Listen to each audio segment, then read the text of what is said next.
Hello my dear friends, आप सभी का हमारे चैनल अनुभव टेक पे बहुत बहुत स्वागत है। दोस्त आज हम बात करेंगे आपके basics of mechanical and civil engineering के सब्जेक्ट के बारे में। दोस्तों आज हम उसमें आपके बेसिक्स ऑफ सिविल इंजीनियरिंग के अर्थात आपके बीएमसी सब्जेक्ट के पार्ट 2 जो आपको पढ़ना है, जो आपको सेक्शन बी में पढ़ना है, आपको उसमें कंस्ट्रक्शन मटेरियल के कुछ टॉपिक्स को पढ़ना है, जिसमें आपको मैंने स्टोन को ऑलरेडी कंप्लीट करा रखा है, पत्थर को ऑलरेडी कंप्लीट करा रखा है।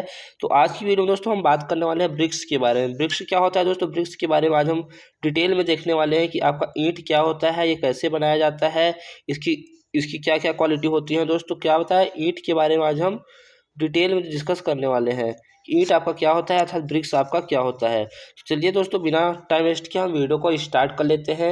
यदि आपसे पूछा जाता है कि व्हाट इज ब्रिक्स, इस प्रकार से क्वेश्चन आता है, ईंट क्या होती है, इस प्रकार से क्वेश्चन पूछा जाता है, तो ब्रिक्स के बारे में डिटेल्स हम देख लेंगे। जितने भी क्वेश्चन इससे बन सकते हैं सभी टॉपिक्स को यहाँ पे हम देखने वाले हैं इस कंप्लीट वीडियो में।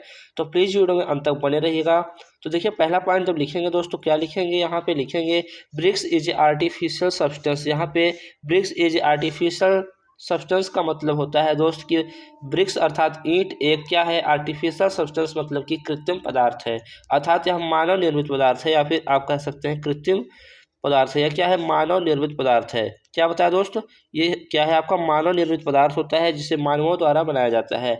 विच मेड्स बाई स्पेसिफिक सॉइल, क्या बताया दोस्त, विच मेड्स बाई स्पेसिफिक सॉइल जो कि विशेष प्रकार की मिट्टी की सहायता से क्या किया जाता है, बनाया जाता है ईंटों को। तो दोस्त उसके बाद हम बात करें जो नेक्स्ट पॉइंट इसमें आप लिख सकते हैं वो क्या लिख सकते हैं, सॉइल को सांचे में भरकर सुखाकर भट्ठों में पकाकर ब्रिक्स बनाई जाती है। ये देखिए जो पूरा प्रोसेस होता है ईंट बनाने का, क्या करते हैं कि जो आपकी मिट्टी होती है उसे सांचे में भरते हैं, फिर उसे सुखाया जाता है, फिर भट्टों में पकाकर ईंटें बनाई जाती है, ब्रिक्स बनाया जाता है।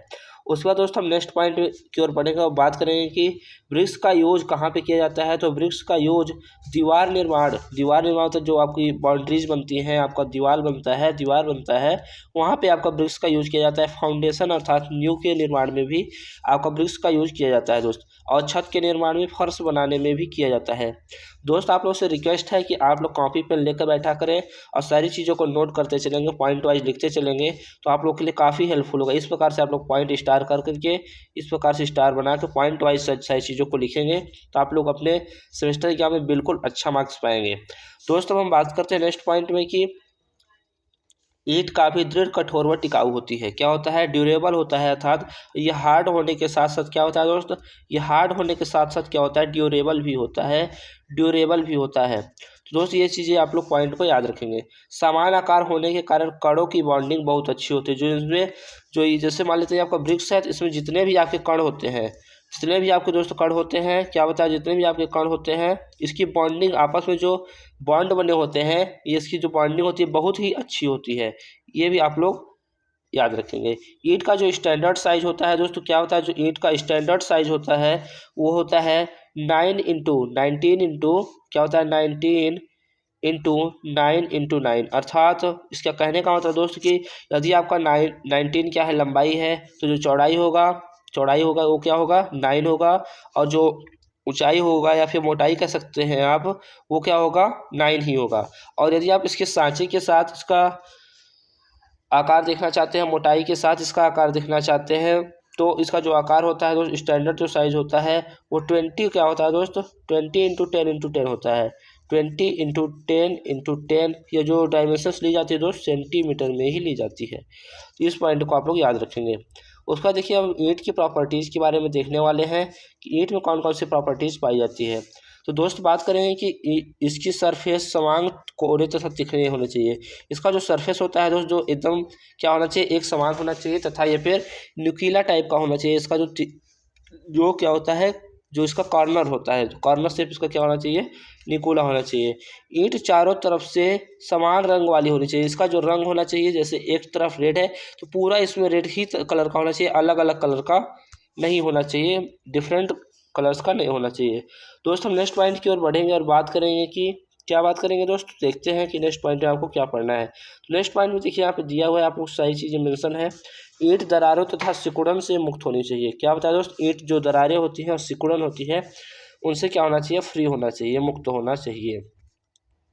इस प्रकार से। और ईंट की स्ट्रेंथ अधिक होनी चाहिए, जो मजबूती होनी चाहिए ईंटों को क्या होना चाहिए, अधिक होना चाहिए, स्ट्रेंथ अधिक होनी चाहिए। खुरचने पर निशान नहीं पड़ने चाहिए।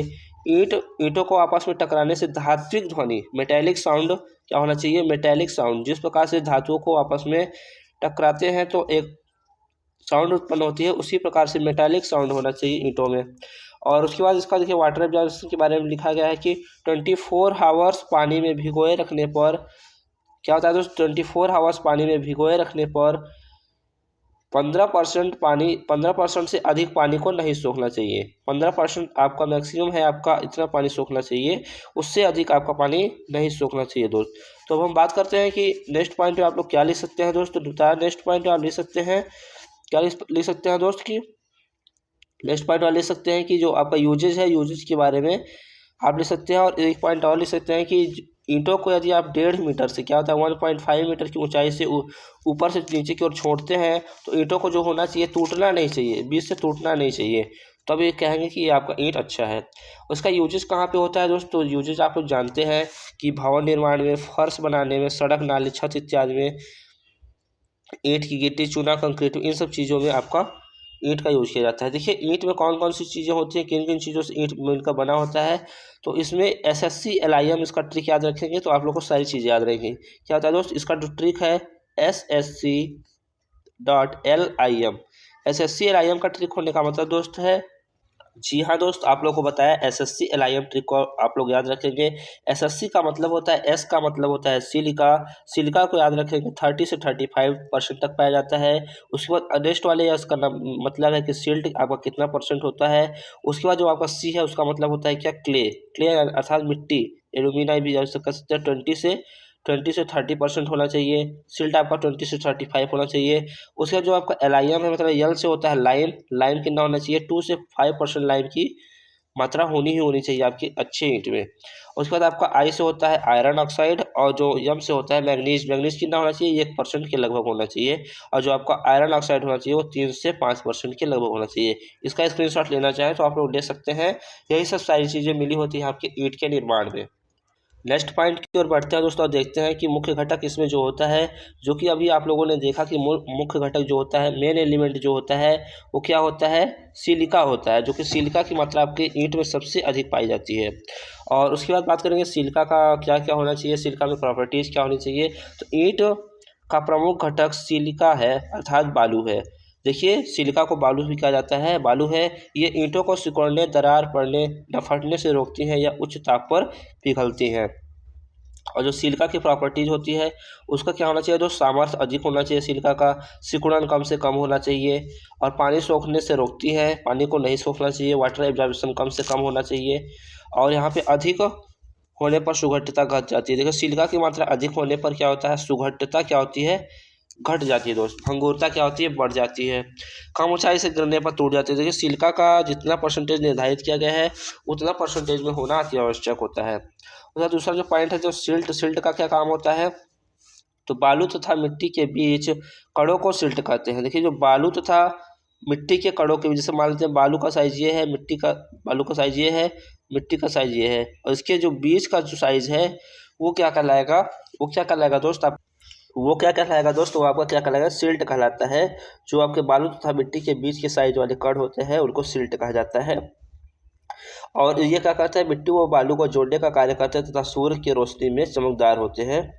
ये भी आपका एक पॉइंट है। और उसके बाद नेक्स्ट पॉइंट है जो एल्यूमिना का प्रयोग होता है। तो एल्यूमिना कुछ ही मात्रा में रहता है, तो ईंटों को मजबूत व टिकाऊ बनाने का कार्य किसका होता है, एल्यूमिना का ही होता है। और उसके बाद यहाँ पे लाइम के बारे में बात करेंगे दोस्तों। लाइम क्या होता है, लाइम 2 से 5% गालक का कार्य करता है। ये महीन कण के रूप में ईंटों को बांधे रखता है। जो ईंटों में बॉन्डिंग होती है, ईंटों जो आपस में कण उसके बंधे होते हैं उसमें लाइम की मात्रा होती है। क्या होता है दोस्तों, जो बॉन्डिंग होती है, क्या होता है, BON, जो बॉन्डिंग होती है ईंटों की वो लाइम के ही कारण होती है। तो इस प्रकार से आप लोग लाइम का महत्व समझ चुके होंगे। उसके बाद हम बात करते हैं कि आयरन ऑक्साइड का क्या काम होता है दोस्त। तो आयरन ऑक्साइड लाल रंग प्रदान करता है, इसका कुछ और खास नहीं होता है। ये एक तरह से कलर प्रोवाइड करता है आपकी ईंटों को, क्या करता है, कलर प्रोवाइड करता है। कलर्स प्रोवाइड करने का कार्य करता है। आपको क्या होता है, आयरन ऑक्साइड जो होता है कलर प्रोवाइड करता है ईंटों को, ऐसे याद रखेंगे। अब मैग्नीशियम क्या करता है, इसकी मात्रा सबसे कम जो मात्रा होती है इसकी होती है, कितना होता है ये 1% से पाया जाता है, इससे कम भी पाया जाता है मैग्नीशियम। यह ईंटों को पीला अथवा काला बना देती है, इसकी उपस्थिति ईंटों को क्या करती है, काला बनाने का कार्य करती है। और ईंट उत्पादन है तो चयन का स्थल का चयन, देखिए कौन से स्थानों पर आपका ईंट का उत्पादन सही रहेगा। तो उसके लिए अब हम बात करेंगे दोस्तों कि यह पर्याप्त मृदा भंडार, ऐसे स्थानों पर ईंट का उत्पादन किया जाना चाहिए जहाँ पे मिट्टी की पर्याप्त मात्रा हो, आबादी से दूर हो, क्योंकि उसमें जो पॉल्यूशन होता है, ईंट के भट्ठे लगते हैं वहाँ पे पॉल्यूशन होता है, तो ईंट आबादी से दूर होना चाहिए। सस्ते श्रमिक की उपलब्धता होनी चाहिए, सस्ती भूमि होनी चाहिए, पानी की उपलब्धि होनी चाहिए। इतनी चीज़ें यदि आप हैं तो आप लोग वहाँ पे ईंट का उत्पादन कर सकते हैं। दोस्तों हम बात करते हैं कि टाइप्स ऑफ ब्रिक्स के बारे में। देखिए आपका मेनली तो आपके दो टाइप्स के होते हैं, बाकी आपके क्लास आप देखेंगे तो फर्स्ट क्लास का ब्रिक आता है, ऐसे फोर्थ क्लास तक ब्रिक्स आते हैं, first class, second class, third class, fourth class. तो मेनली तो आपका एक होता है कच्चा ईंट, जिसे आप लोग आम भाषा में जानते हैं, जो कि अच्छी तरह से पका नहीं होता है। और पक्की ईंट क्या होता है, जो अच्छी तरह से क्या हुआ रहता है, बना होता है, पका होता है भट्ठे में। और उसके बाद हम बात करते हैं ईंट को आयताकार आकार देने के पश्चात सूर्य की रोशनी में सुखाई गई ईंट। देखिए इसको दोस्तों जो कच्ची ईंट होती है उसे आपको भट्ठे में नहीं डाला जाता है, जैसे कि उसे उसकी जैसे आकार दे दिया उसको सांचे में, उसके बाद उसको धूप में सुखा लेते हैं। तो क्या जी हाँ दोस्तों, यदि सिर्फ धूप में सुखाया जाता है तो उस प्रकार की ईंट को क्या कहते हैं, कच्ची ईंट कहा जाता है। और यदि उस ईंटों को आकार देने के बाद धूप में सुखाने के बाद भट्ठों में पकाई जाती है तो ईंटों को क्या कहा जाता है, दोस्त, पक्का ईंट कहा जाता है, पक्की ईंट कहा जाता है। और इसका जो और टाइप्स है यहाँ पे देख सकते हैं, जो कुल 4 टाइप्स के आपको ब्रिक्स दिख जाएंगे। पहला होता है फर्स्ट क्लास के ब्रिक्स होते हैं, सेकेंड क्लास के ब्रिक्स, थर्ड क्लास के ब्रिक्स और फोर्थ क्लास के ब्रिक्स। इस प्रकार से चीज़ों को आप लोग याद रखेंगे कि ये 4 टाइप्स का होता है, फर्स्ट क्लास का brick, second class, third class और फोर्थ क्लास। तो इस प्रकार से क्वालिटी का निर्धारण होता है। जो फर्स्ट क्लास की ब्रिक्स होती है वो 1 नंबर की ईंट कही जाती है, जिसे अच्छी तरह पकी हुई तथा स्टैंडर्ड साइज़ की होती है। जो आपका स्टैंडर्ड साइज होता है बताया 20x10 सेंटीमीटर होता है स्टैंडर्ड साइज, तो इस साइज़ की होती है आपकी फर्स्ट क्लास की ब्रिक्स। और जो इसका वाटर एब्जॉर्प्शन होता है दोस्तों, क्या होता है 12 से 15% वाटर एब्जॉर्प्शन होता है। धात्विक ध्वनि होती है। वेट आपका 2.7 kg से 3 kg के बीच होता है। 2.7 से यहाँ पे 2.7 लिखा, 2.7 kg से 3 kg तक इसका जो वेट होता है। नो क्रैक एनीवेयर, कहीं किसी भी स्थान पर क्रैकिंग नहीं होता है, मतलब टूटे फूटे ईंट नहीं होते हैं। इनका जो शेप होता है एकदम क्या होता है, एक बराबर होता है। इसके कॉर्नर पे एकदम क्या होता है, न्यूक्लिया होता है। और 1.5 मीटर की ऊपर से छोड़ने पर यह टूटती नहीं है। ये ईंट जो बहुत ही मजबूत होती है, इसे टॉप क्लास की ईंट कहा जाता है। संपीड़न सामर्थ्य कितना होता है दोस्तों, 105 kg पर सेंटीमीटर क्यूब से कम नहीं होनी चाहिए। और उसके बाद सेकेंड क्लास की ब्रिक्स के बारे में बात करेंगे, सेम एज फर्स्ट क्लास भी कुछ कमियाँ। देखिए ये जो सेकेंड क्लास की ब्रिक्स होती है ये सेम टू सेम आपके फर्स्ट क्लास के ब्रिक्स की तरह ही होती है, लेकिन इसमें कुछ क्या होती है, कमियाँ पाई जाती हैं। नॉट शार्प एज, इसका जो किनारा होता है उतना शार्प नहीं होता है जितना कि फर्स्ट क्लास के ब्रिक्स में होता है। ऐसा कर सकते हैं दोस्त आप लोग कि जो आपकी फर्स्ट क्लास की ब्रिक्स होती है उससे इसकी क्वालिटी थोड़ी डाउन होती है, बाकी as a first class bricks ही होता है। इसका जो संपीड़न सामर्थ्य होता है वो फर्स्ट क्लास से थोड़ा कम, 70 से 80 किग्रा पर सेंटीमीटर स्क्वायर होता है। क्या होता है, kg पर मीटर स्क्वायर इसका सामर्थ्य होता है। ये सब चीज़ों को याद रखेंगे। उसके not metallic sound, dull sound, इसमें जो होता है साउंड इसका मेटालिक नहीं होता है, डल होता है। और इसका वाटर एब्जॉर्प्शन 16 से 20% होता है, 16 to 20% होता है। वाटर एब्जॉर्प्शन टेस्ट का जब करते हैं तो इसका एब्जॉर्प्शन 16 से 20% के बीच पाया जाता है। 24 आवर्स के लिए डुबोने पर 1/4 भाग पानी सूखना चाहिए। जहां प्लास्टर करना जरूरी होता है वहां पर सेकंड क्लास ब्रिक्स का प्रयोग लाई जाती है। ऐसा स्थान देखिए जो आपका फर्स्ट क्लास ब्रिक होता है दोस्त, जो आपका उच्च श्रेणी का ईंट होता है जिसे फर्स्ट क्लास ब्रिक्स कहते हैं, उसका उपयोग वहाँ भी कर सकते हैं कि जहाँ पे आप उसके बाद प्लास्टर नहीं करेंगे तभी आपका काम चल जाएगा। लेकिन यहाँ पे सेकंड क्लास ब्रिक्स का जो यूज़ किया जाता है इसे वहीं पर यूज़ किया जाता है जहाँ पे आप प्लास्टर करेंगे ही करेंगे, आपका ये फिक्स है कि वहाँ पे आपको प्लास्टरिंग करना ही करना है, तो वहाँ पे आप सेकेंड क्लास ब्रिक्स का यूज़ कर सकते हैं। जो आपके थर्ड क्लास ब्रिक्स का यूज़ किया जाता है दोस्तों, इसकी जो सरफेस होती है क्या होती है, खुरदुरी होती है, मतलब कि इसका जो सरफेस होता है इसमें छिद्र पाए जा सकते हैं, इस प्रकार से छिद्र पाए जा सकते हैं थोड़ा बहुत। और इसका जो रंग होता है पूरी तरह से लाल नहीं होता है, येलो कलर का ये थोड़ा थोड़ा दिखता है आपको। नाखून से खुरचने पर निशान पड़ जाते हैं। संपीड़न सामर्थ्य अत्यंत कम होता है फर्स्ट क्लास ब्रिक्स से, और सेकेंड क्लास ब्रिक्स से दोनों से कम इसका क्या होता है, स्ट्रेंथ होता है। वाटर एब्जॉर्प्शन 25% होता है। और उसके बाद हम फोर्थ क्लास ब्रिक्स की ओर बात करते हैं, लेकिन जिसे आप क्या कहते हैं, फोर्थ क्लास ब्रिक्स के नाम से जानते हैं। ये ज़्यादा पक जाने के कारण आकार कैसा होता है, जैसे ऐसा ईंट है तो इस प्रकार से आपका आकार होगा, इस प्रकार से आपके ईंट का आकार होगा। तो आप लोग उस प्रकार का जो ज़्यादा पक जाता है तो टेढ़ा मेढ़ा शेप हो जाता है, तो उसे आप क्या कहते हैं, फोर्थ क्लास के ब्रिक्स कहते हैं। ब्लैक ब्लू कलर, जिसका जो कलर हो जाता है काला तथा नीला हल्का हल्का हो जाता है, और ये बहुत ही कठोर होता है दोस्तों। ये आपके फर्स्ट क्लास ब्रिक्स से भी ज़्यादा कठोर होता है। तो अब बात करते हैं, ये वाटर एब्जॉर्प्शन नहीं करती है। देखिए एक ये एज ए पत्थर की तरह कठोर हो जाते हैं, और इसमें पानी सोखने का सामर्थ्य होता ही नहीं है। और इसमें आगे की ओर बात करेंगे कि ब्रिक्स की टेस्टिंग किस प्रकार से करेंगे, टेस्ट ऑफ ब्रिक्स को देखेंगे। दोस्तों यदि आप अभी तक वीडियो में बने हुए हैं तो कमेंट में जय हिंद जरूर लिखिएगा। क्या होता है दोस्त, जय हिंद लिख दीजिएगा, इससे हमें पता चलेगा कि आप लोग वीडियोज हमारी देख रहे हैं। दोस्त अब हम आगे बढ़ते हैं, टेस्ट ऑफ ब्रिक्स की ओर देखेंगे। तो इसका मतलब ईंटों का परीक्षण किस प्रकार से किया जाता है, कि अर्थात ईंटों की क्वालिटी किस प्रकार से पता चलेगी, कौन कौन से टेस्ट किए जाएंगे तो ईंटों की क्वालिटी पता चलेगी। तो देखिए वाटर एब्जॉर्प्शन 15% से किसी भी हाल में क्या नहीं होना चाहिए दोस्त, अधिक नहीं होना चाहिए इस प्रकार से। और इसकी जो एब्जॉर्प्शन इफिशिएंसी होती है वो जो W2 weight plus W1/W into 100 होता है। W2 क्या होता है, जब नमी सोख लेता है तब का वेट, और जो W1 होता है नमी सोखने के पहले का वेट, और जो W होता है स्टैंडर्ड वेट होता है ईंट का, इंटू 100 की मल्टीप्लाई करते हैं तो आपका वाटर एब्जॉर्प्शन टेस्ट हो जाता है। उसके बाद आप क्रशिंग स्ट्रेंथ लिखेंगे। जैसे आपसे यहाँ पे पूछ लेता है कि ईंटों के परीक्षण को समझाइए या ईंटों के परीक्षण की व्याख्या कीजिए, अर्थात explain the efficiency of BRICS, इस प्रकार से आता है क्वेश्चन।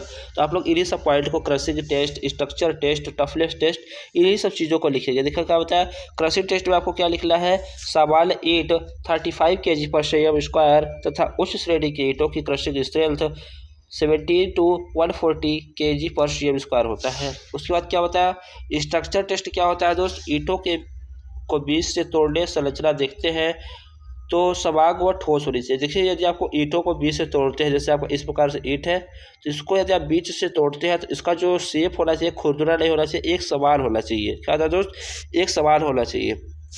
तो आप कहेंगे कि एक ईंट क्या है, उसमें क्या होना चाहिए, 2 से 3 रंध्र नहीं होने चाहिए, छोटे छोटे रंध्र मतलब जो छोटे छोटे छिद्र होते हैं, होल्स होते हैं जो आप कह सकते हैं, होल्स नहीं होने चाहिए। तो आप लोग इस प्रकार से इसका स्ट्रक्चर का टेस्ट करते हैं। उसके बाद टफनेस टेस्ट की ओर बात करें दोस्त, तो टफनेस टेस्ट की ओर देखते हैं। ईंटों को 1 मीटर की ऊंचाई से छोड़कर टफनेस क्वालिटी का पता लगाया जाता है, इस प्रकार से आप लोग करते हैं। अपना टफनेस टेस्ट किस प्रकार से किया जाता है। और साउंड टेस्ट क्या होता है, यदि आपका रिंग साउंड है तो आपका ईंट क्या है, सही है, और डल साउंड क्या होता है, नहीं होना चाहिए आपकी ईंट में। और मैन्युफैक्चरिंग ऑफ ब्रिक्स, जो आपका लास्ट टॉपिक है कि ईंटों को आप लोग बनाते कैसे हैं, ब्रिक्स का आप लोग मैन्युफैक्चरिंग किस प्रकार से करते हैं। तो उसके जो फर्स्ट प्रोसेस है, उसका फर्स्ट प्रोसेस है आपका मिट्टी तैयार करना। जो आपका सेकेंड प्रोसेस हो जाता है दोस्त, ईंटों को पथाई करना तथा ईंटों की ढलाई करना।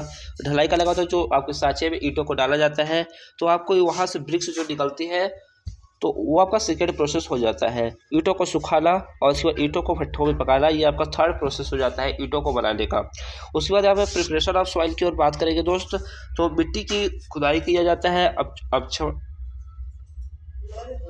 अपक्षपण किया जाता है, सम्मिश्रण किया जाता है, खुदाई की जाती है। इस प्रकार से आपका ये प्रोसेस चलता है प्रिपरेशन ऑफ मिट्टी को तैयार करने का। उसके बाद यहाँ पे ईंटों की पथाई किस प्रकार से किया जाए, हाथ से भी होता है टेबल पे रख के, या फिर जमीन में भी होता है, भूमि में जैसे आप कह सकते हैं भूमि में भी होता है, और आपकी मशीनों अब तो ऑटोमेटिक भी होने लगा है, मशीन से भी ईंटों की पथाई की जा रही है। तो ये कंप्लीट था दोस्तों, कंप्लीट इन्फॉर्मेशन था आपको ब्रिक्स के बारे में। यदि आपकी एग्जाम में आएगा तो 5 मार्क्स से कम में नहीं आएगा। तो आप लोग ने अभी तक पूरा वीडियो देखा है, सारी चीज़ों को नोट करा है, तो उसे 1-2 बार रिवाइज कर लेंगे। कम चीज़ें समझ में आई है तो वीडियो को एक बार और देख लेंगे, तो आपको सारी चीज़ें क्लियर हो जाएगी। नेक्स्ट वीडियो में दोस्तों बात करने वाले हैं लाइम के बारे में। क्या होता है दोस्त, लाइव तथा चूड़ा के बारे में हम डिटेल में देखेंगे अगली वीडियो में। तो थैंक्स फॉर वॉचिंग, मिलते हैं नेक्स्ट वीडियो में। जय हिंद।